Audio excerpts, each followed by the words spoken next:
Hey guys, this is Tor from TC, and I'm at the GuitCon hanging out with Tom Quayle. Hello. It's an honor to have you here. Oh, it's really, really my pleasure. Thank you very much. And I think it's going to be a fun couple of days to, it's crazy, but it's so fun. much geekery and guitar things going on. Yep. So just wanted to chat a little bit with you and kind of get an idea how you started playing and what you're into. So how did you start playing? Well, funny enough, my parents are both musicians, not primarily. My dad was a veterinary surgeon. My mum actually is a poet, believe it or not. That's kind of her profession, which is cool. But my dad is an incredible guitar player. Yeah. And I always like to tell people about him because I kind of feel like he started everything that I'm doing. Yeah. But he's an amazing fingerstyle guitar player, like Tommy Emmanuel, Doyle Dykes, Leo Kottke, all those guys. Yeah. So really, really amazing. And he bought me a guitar, I guess I was about 15 or 16. Oh, pretty late, actually. Yeah, I didn't start playing. It must have been about 1995. Yeah. And in the UK at the time, I was that generation that had Guitar Techniques magazine. Yeah. And that's well famous now, but I think it was only available in the UK at the time. And I just consumed everything. Yeah.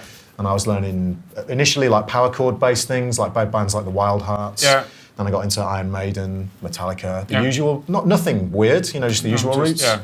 And then by about 99, I was into jazz and took that weird path, the jazz thing. And how did that come about? Was there like an epiphany where you kind of went, oh my? There was, but it wasn't my fault, let's put it that way. I had a guitar teacher for a year. I was self-taught up to that point using Guitar Techniques. And I did the thing where my parents would buy me a tab book for like Passion and Warfare or, again, the cliched thing. Everybody does it. Yeah. I wasn't unique in any way. And then I had a guitar teacher for a year because I knew I wanted to do something more serious with music. Yeah. And my parents did the usual thing, like, well, you need to study then. You can't just go out and kind of try it. You need to do this properly academically. So I had a guitar teacher, for a year who tunes in fourths like I do, which is why I do that, and also was really into fusion and jazz. Yeah.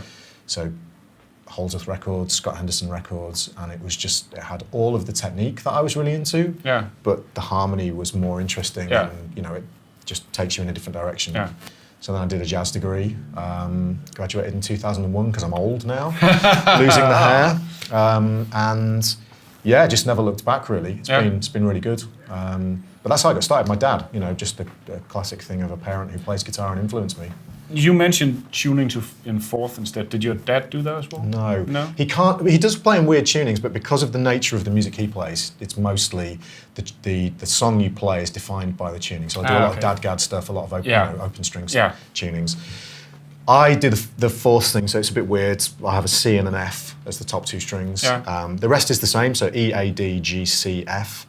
So you've got all fourths all the way down, or like if you want to do it the guitaristic way, ignore the theory, it's all fifth fret tuning all the way down. Yeah, so you don't have that weird little jump at the... Which means you can't play... which is probably why somebody decided to tune that guitar to begin with. Exactly, all the cowboy chords and all that because they, bar chords are really useful. Yeah. But I hero worship my guitar teacher. I hope he doesn't watch this because that would be so embarrassing because he knows who he is.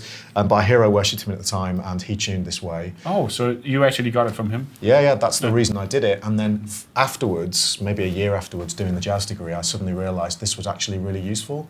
Apart from the fact that all the books were written for standard tuning, you have to modify everything, which is no big deal. You'd learn a chord shape in one part of the guitar and it's exactly the same everywhere else, an arpeggio, scale, whatever. So you could learn the fretboard exponentially quicker than, some other people. Yeah. And so it made things a little bit easier in terms of improvisation. So I think that's why I got into playing over silly changes and stuff, because it was a little bit easier to visualize, and so there was less of a barrier. Yeah. So you could enjoy it more, as opposed to stressing over it a little bit more. So in the end, it turned out to be quite a fortunate thing. But I can't claim to have done it for any intelligent reason other than hero worship. So. What about... Do you find, are there any drawbacks to it? I'm thinking, it's 18-year-old Tom Quayle sitting with a bunch of guys and girls at the bonfire, and they ask you to play more than words, and you go like, oh. So I think I figured out how to play more than words. Oh, really? I'm not doing it, but you can do it. You can do it. You can do it, but the one thing it does do is make you eminently unemployable because huge amount, more than words is a good example, huge amounts of guitar repertoire require those top two strings. Yeah. Blues, country, a lot of the most popular riffs in the world have been written using the top two open strings as a B and an E. Yeah. Take one stupid example. If you play Yeah. That is supposed to be played, here. Now, I can play that, but there are other examples of riffs that, if you try and play them the way they're supposed to be played, they're totally and utterly impossible. You just can't play them. Yeah. So, you like AC/DC riffs. It's not going to work. So, if you want to be employable as a guitar player, it's a terrible idea. But I always had this vision in my mind of that never bothered me at all. It probably should have done if I wanted to make some money, but I just wanted to be the guitar player I was going to be. Yeah. So, that old cliche of I wanted to be relatively unique. Yeah. So it was a good excuse to have some uniqueness that eventually transcended into, it fits the legato thing really well, which is what I do. Yeah. Because you can play stuff through 3 octaves without changing any of the fingerings, that kind of thing. So it's worked out quite well for me, but I wouldn't recommend it to anybody. I always tell my students, don't do it. Whatever you do. No. Regarding the legato thing, was that a natural thing for you? Did you find that it was just felt easier to do that compared to picking? Exactly it. My picking kind of sucks, so I have enough technique to do those kind of very repetitive things. Yeah. But doing the jazz degree and getting really into improvisation, you get this difference between predetermined technical things and improvised technical things. So you find that if you learn a lick, your technical level can be up here, but your improvisational technique can be way down there. Yeah. And so I always found with picking, I never had much improvisational techniques and not a lot of control. No. Raw speed, but no control. Yeah. So the legato thing came out of exactly what you said. It was much easier for me to improvise and play that way and find things that I could express myself with than fighting with this and the synchronization of the 2 hands. I think that's one of the hardest things for guitar players to do and do well. When you hear guys like Steve Morse or Frank Gambale, who can do that. Those guys, just the synchronization is unbelievable. I hardly move this hand and move this hand loads, and that works for me. Yeah. I just find it easier. And I think most people who have a technique that they're particularly well known for, that's probably why they found that the easiest route to take. Yeah, it's not like it's not like they went, oh, I want to play like that. And let's flick through the book of technique and find tapping. That'll be my thing. That's not how it works. No. You just organically morph. Plus, I also find that you hear something and there's an inherent sound to that you like, and I think sometimes those two go together in some way. This is it. I mean, it's like Holdsworth we were talking about earlier. The sound just really appealed to me, and I don't sound like Holdsworth because nobody can sound like Holdsworth, and you wouldn't want to try and be that specific to emulate someone that way. And you can also argue that just because you use the technique legato doesn't mean that it's not like.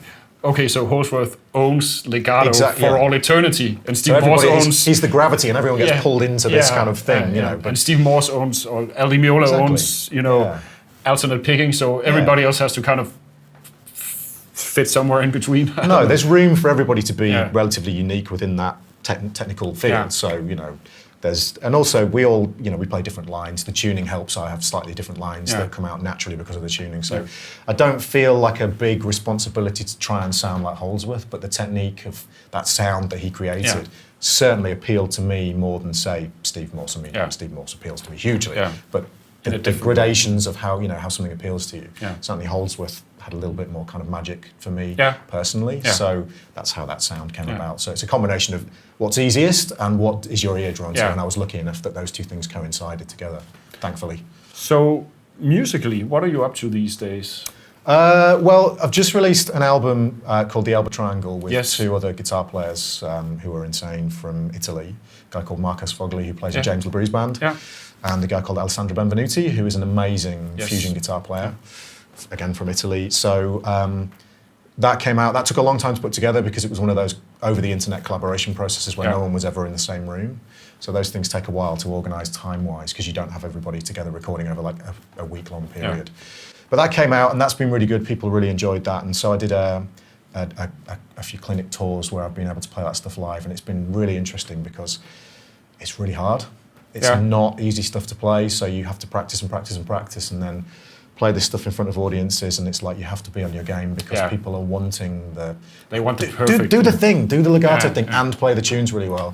So that's been a really fun experience, and I was in Southeast Asia recently doing that. Cool. And, interestingly, had my guitar lost and all my luggage lost, which was fun. You got it back? I did get it all back, which was good, but really fun experience. I've got some stuff coming up with a guy called Martin Miller, who's actually going to be here later on. Oh, cool! I didn't know that. I think on Wednesday he's arriving, so we're doing a studio shoot. Speaking of crazy picking, by the way. Oh my God, crazy everything. Yeah. I'm sure you guys will hook up with him if you haven't already. Oh, that would be cool. I had never met him before. He's great. So we have a studio session coming up that we're going to do some live video shoots for, and we did actually record an album together, but I think there's some technical issues that have meant it hasn't come out yet, but we'll get that out together. Yeah. And I think we're going to do some touring together, some duo stuff. And I also have lots of like tuition material is one of my big things as well. So I'm working on lots more tuition material.